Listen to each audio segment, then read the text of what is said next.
જય શ્રી કૃષ્ણ મિત્રો, સ્વાગત છે તમારું રંગીન રસોડામાં। આજે આપણે ફ્રૂટ સલાડની રેસીપી જોવાની છે। જ્યારે ખૂબ ઝાઝા મહેમાન હોય અને શું બનાવવું આઈડિયા ના આવતો હોય ત્યારે તમે ફ્રૂટ સલાડ બનાવી શકો છો। તો તમે અમારી ચેનલને હજુ સુધી સબસ્ક્રાઈબ ન કરી હોય તો અમારી ચેનલને સબસ્ક્રાઈબ કરો અને આગળ આપણે આ ફ્રૂટ સલાડની રેસીપી જોઈએ। ફ્રૂટ સલાડ બનાવવા માટે અહીં એક કઢાઈ મૂકી છે, તો તેને આપણે પહેલાં ઘીવાળી કરી લઈશું જેથી દૂધ ચીપકે નહીં, અથવા તો તમારે થોડું પાણી એડ કરી દેવાનું। અને આની અંદર તો હું 1/2 લીટર દૂધ એડ કરી રહી છું।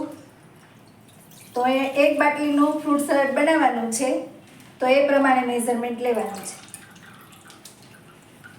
હવે આને આપણે એકદમ સારી રીતે બોઇલ થવા દેશું।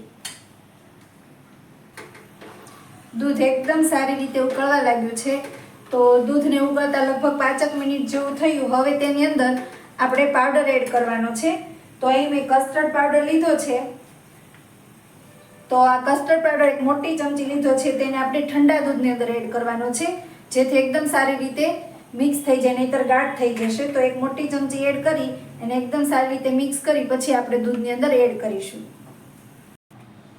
આને આપણે દૂધની અંદર એડ કરી દેવાનું છે। તો અહીંયા મેં વેનીલા ફ્લેવરનો કસ્ટર્ડ પાવડર લીધો છે, તે એડ કર્યો છે। હવે આને એકદમ સારી રીતે આપણે ઉકળવા દઈશું। ઠીક થાય ત્યાં સુધી આપણે તેને ઉકળવા દેવાનું છે। હવે એની અંદર આપણે ગળપણ એડ કરવાનું છે, તો હું સાકર એડ કરી રહી છું। દળેલી સાકર છે 2 મોટી ચમચી લીધી છે। તમારે જેવું ગળું જોતું હોય તે પ્રમાણે તમારે એડ કરવાનું છે। તો આપણે એકદમ સારી રીતે ઉકળવા દેવાનું છે, જ્યાં સુધી એ પાવડરની સ્મેલ ન આવે ત્યાં સુધી આપણે ઉકળવા દેશું। જો નહીં બરાબર ઉકળે તો પાવડરની વાસ આવશે, તો આપણે એ પ્રમાણે તેને ઉકળવા દેવાનું છે। તો આ દૂધ એકદમ સારી રીતે ઉકળી ગયું છે। પાવડર નાખ્યા પછી મેં 10 મિનિટ જેવું ઉકળવા દીધું, તો હવે એકદમ સરસ એવું ઉકળી ગયું છે। તો હવે તેને આપણે ઠરવા દેવાનું છે।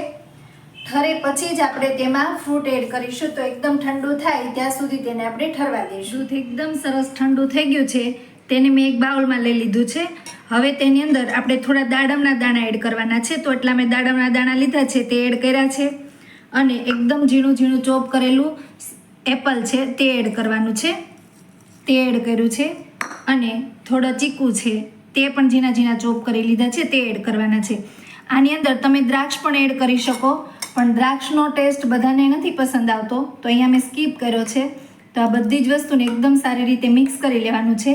તો તમે પણ આ રીતથી જરૂર બનાવજો ફ્રૂટ સલાડ, ખૂબ ઓછા સમયમાં બની જાય છે। જો તમને અમારા વિડીયો પસંદ આવતા હોય તો લાઈક અને શેર કરો, અને અમારા નવા વિડીયો જોવા માટે અમારી ચેનલને સબસ્ક્રાઈબ કરો। Thanks for watching.